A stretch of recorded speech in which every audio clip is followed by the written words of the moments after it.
bien, bonjour à toutes et bonjour à tous. Ève et Tofi aux commandes du podcast des amoureux du cinéma, de tous les cinémas, dont bien sûr le cinéma en salle. C'est le podcast cinécritique numéro 129 du 5 août 2020. Bonjour Tofi. Bonjour Ève et bonjour à tous. L'été s'est bien installé sur nos territoires et les sorties cinéma se suivent avec une offre qui semble un peu en progression cette semaine. Oui Tofi, 2 films indépendants intéressants cette semaine, un espagnol et un japonais, et surprise, un film beaucoup plus commercial, hollywoodien, qui nous vient des États-Unis. Certains distributeurs prennent enfin le risque de relancer la machine. Oui, Ève, avant de détailler nos choix sur grand écran, une petite étape par le petit écran la vidéo, avec un manifeste du nom de l'Appel des 70, écrit et signé par les éditeurs de supports physiques de vidéo, que sont les DVD et Blu-ray, mais aussi par les signatures de critiques, acteurs et actrices, réalisatrices et réalisateurs. Pourquoi ce manifeste et comment est-il né ?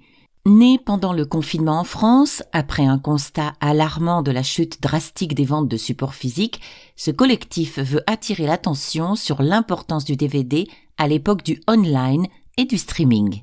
Réunissant un très large panel d'éditeurs vidéo, il exprime l'inquiétude d'une filière importante, créative et dynamique, garant de la diversité culturelle des œuvres et de la qualité de leur restitution, et qui participe à renforcer les liens entre tous les publics et le cinéma. Voici leurs arguments.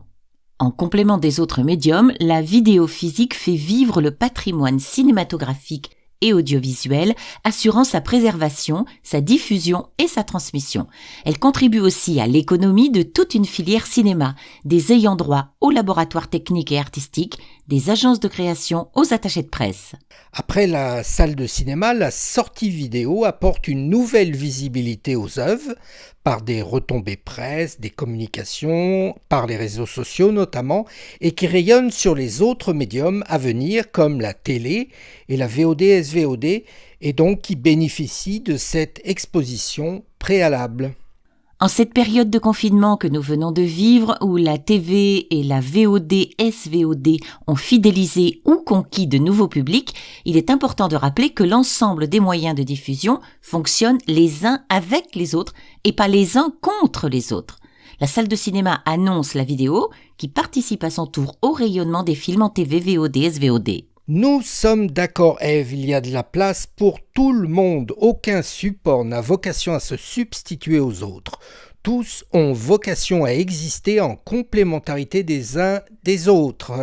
Oui, et il demande au pouvoir public un plan de sauvegarde avec la création d'un budget spécifique de sauvegarde pour la culture, incluant notamment l'univers de la vidéo physique, en plus des exploitants, des distributeurs ou des producteurs, ce qui existe déjà pour le livre. Et pour conclure, on peut citer le réalisateur français Bertrand Mandico. Sans les éditeurs, le cinéma ne serait plus qu'un flux sans saveur, une nourriture liquéfiée sans menu, sans couvert et assiette. Les supports physiques sont les parfaits réceptacles du cinéma et après la salle obscure, les ultimes objets du désir. Netflix ne peut être un objet du désir, on est d'accord. Si ce manifeste vous intéresse, vous pouvez trouver toutes les informations et même signer la pétition sur le site web change.org et retrouver la page en tapant vidéo physique. On souhaite qu'elle aboutisse, cette pétition, on n'ose pas imaginer un monde sans vidéo physique.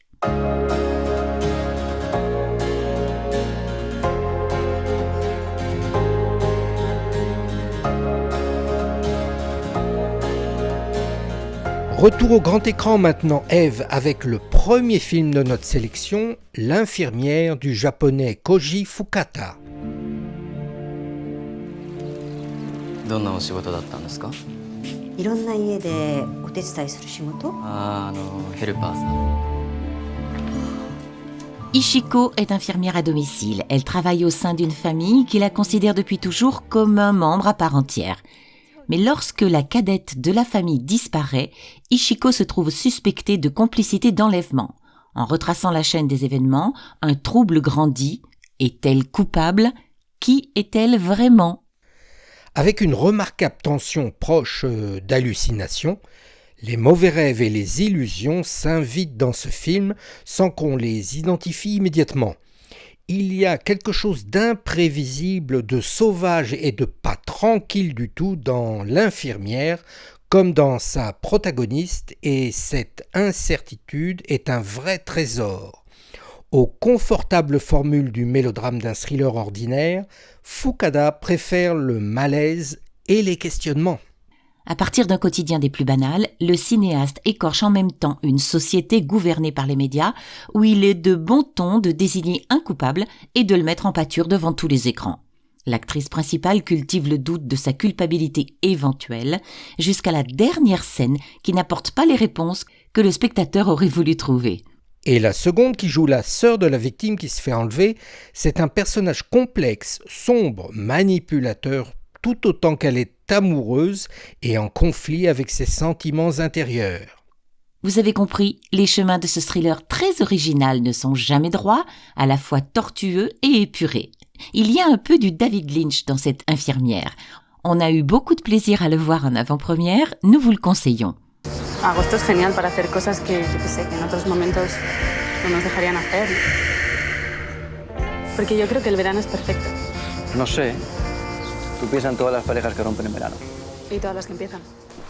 Notre second film est espagnol. Il tombe à pic car il s'appelle Eva en août et c'est un film de Jonas Trueba avec Itzazo Arana, Vito Sanz et Isabel Stoffel.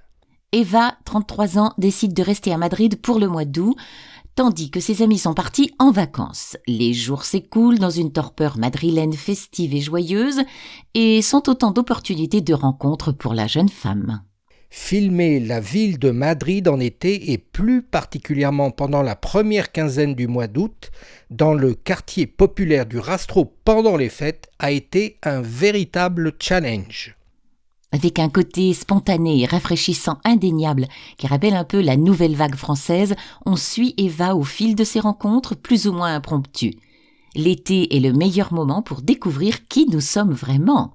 L'histoire se déroule avec une finesse séduisante lors des festivals de la ville de ce mois d'été, lorsque des troubles intérieurs peuvent être apaisés par des rencontres fugaces, des conversations en soirée décontractées et des aventures nocturnes inattendues. On flotte dans une ambiance délétère, très féminine, faite de filatures et de rencontres improbables, mais on a néanmoins du mal à comprendre où veut en venir le réalisateur, d'autant plus que les réflexions existentielles ne semblent pas trouver de réponse, comme le film d'ailleurs qui n'a pas de conclusion. L'aventure au coin de la rue dans un film très féminin, en demi-teinte et non spectaculaire. Dans la torpeur de l'été, on pourra se laisser tenter.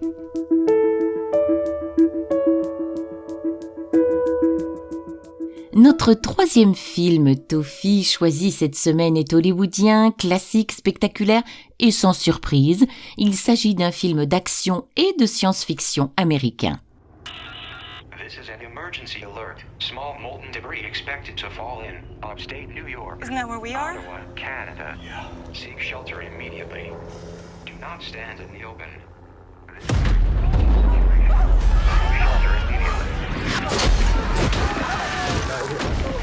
Il s'appelle Greenland, le dernier refuge. C'est un film américain de Rick Roman Vogt avec Gérard Butler, Morena Baccarin et Scott Glenn. Une comète est sur le point de s'écraser sur la Terre et de provoquer un cataclysme sans précédent. John Garrity décide de se lancer dans un périlleux voyage avec son ex-épouse Allison et leur fils Nathan pour rejoindre le dernier refuge sur Terre à l'abri du désastre.